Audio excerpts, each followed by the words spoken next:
নমস্কাৰ বন্ধু বান্ধৱীসকল, মোৰ চেনেল অসমীয়া চিনেমা হলৰ তৰফৰ পৰা আপোনালোকলৈ নৱবৰ্ষৰ ভোগালী বিহুৰ আন্তৰিক শুভেচ্ছা জ্ঞাপন কৰিলোঁ। ভিডিঅ'টিলৈ যোৱাৰ আগতে আপোনালোকক কাটৰে অনুৰোধ কৰোঁ, মোৰ চেনেলটিক আপোনালোকে লাইক, শ্বেয়াৰ আৰু ছাবস্ক্ৰাইব কৰিবলৈ নেপাহৰে যেন।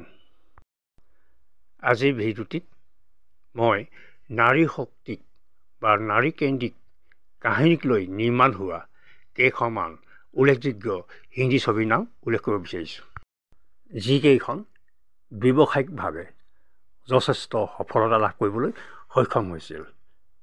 সেইকেইখন হ'ল, প্ৰথমে নাম ল'ম মাদাৰ ইণ্ডিয়া। এই ছবিখন মুক্তি লাভ কৰিছিল 1957 চনত। এই ছবিখন এখন ইতিহাস প্ৰসিদ্ধ ছবি হিচাপে পৰিগণিত হৈছে। ছবিখন পৰিচালনা কৰিছিল মেহবুব খান। মুখ্য চৰিত্ৰত অভিনয় কৰিছিল সেই সময়ৰ বলিষ্ঠ অভিনেত্ৰী নাৰ্গিছে। আন এজন বলিষ্ঠ অভিনেতা ৰাজকুমাৰ। সেই সময়ৰ আন দুজন বলিষ্ঠ অভিনেতা আছিল সুনীল দত্ত আৰু ৰাজেন্দ্ৰ কুমাৰেও মাদাৰ ইণ্ডিয়াত অভিনয় কৰিছিল। তাৰপিছত আন এখন ছবি সুজাতা। এই ছবিখন মুক্তি লাভ কৰিছিল 1959 চনত। এই ছবিখনো এখন নাৰী প্ৰধান ছবি আছিল। ইয়াত পৰিচালনা কৰিছিল বিমল ৰয়। সংগীতত আছিল S.D. বৰ্মন।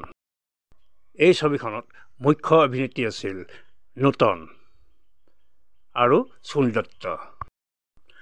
তাৰপিছত আন এখন ছবি বান্দিনী। এই ছবিখন এখন নাৰী প্ৰধান ছবি আছিল। এই ছবিখন মুক্তি লাভ কৰিছিল 1963 চনত। এই ছবিখনো পৰিচালক আছিল বিমল ৰয় আৰু সংগীতৰ দায়িত্বত আছিল S.D. বৰ্মন। মুখ্য চৰিত্ৰত অভিনয় কৰিছিল সেই সময়ৰ মুখ্য অভিনেত্ৰী নূতন, অশোক কুমাৰ আৰু ধৰ্মেন্দ্ৰ। আন এখন নাৰীকেন্দ্ৰিক ব্লকবাষ্টাৰ ছবি আছিল পাকিজা। এই ছবিখনো ব্যৱসায়িকভাৱে যথেষ্ট সফলতা লাভ কৰিবলৈ সক্ষম হৈছিল।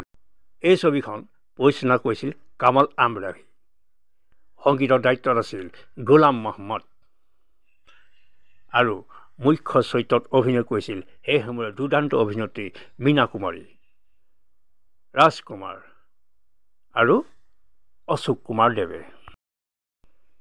ইয়াৰ পিছত আন এখন ছবি খুন ভৰি মাং।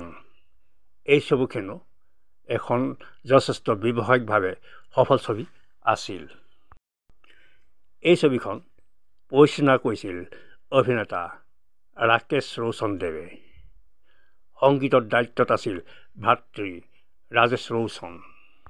মুখ্য চৰিত্ৰত অভিনয় কৰিছিল মোহময়ী অভিনেত্ৰী ৰেখা, বলিষ্ঠ অভিনেতা কবিৰ বেদী আৰু শত্ৰুঘ্ন সিনহাই।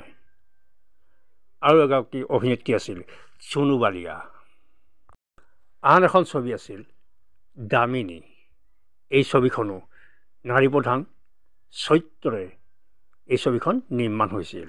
এই ছবিখনো ব্যৱসায়িকভাৱে যথেষ্ট সফলতা লাভ কৰিবলৈ সক্ষম হৈছিল। ছবিখন পৰিচালনা কৰিছিল ৰাজকুমাৰ সন্তোষী দেৱে।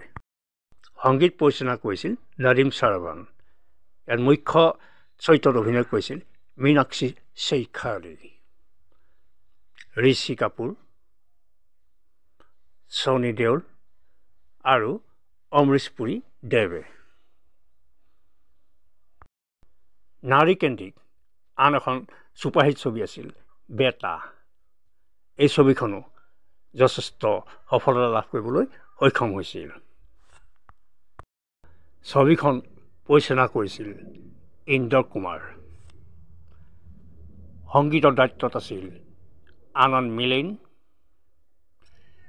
দিলীপ সেন, সমীৰ সেন ইত্যাদিয়ে। ছবিখনত অভিনয় কৰিছিল অনিল কাপুৰ, মাধুৰী দীক্ষিত, অৰুণা ইৰাণী আৰু অনুপম খেৰদেৱে।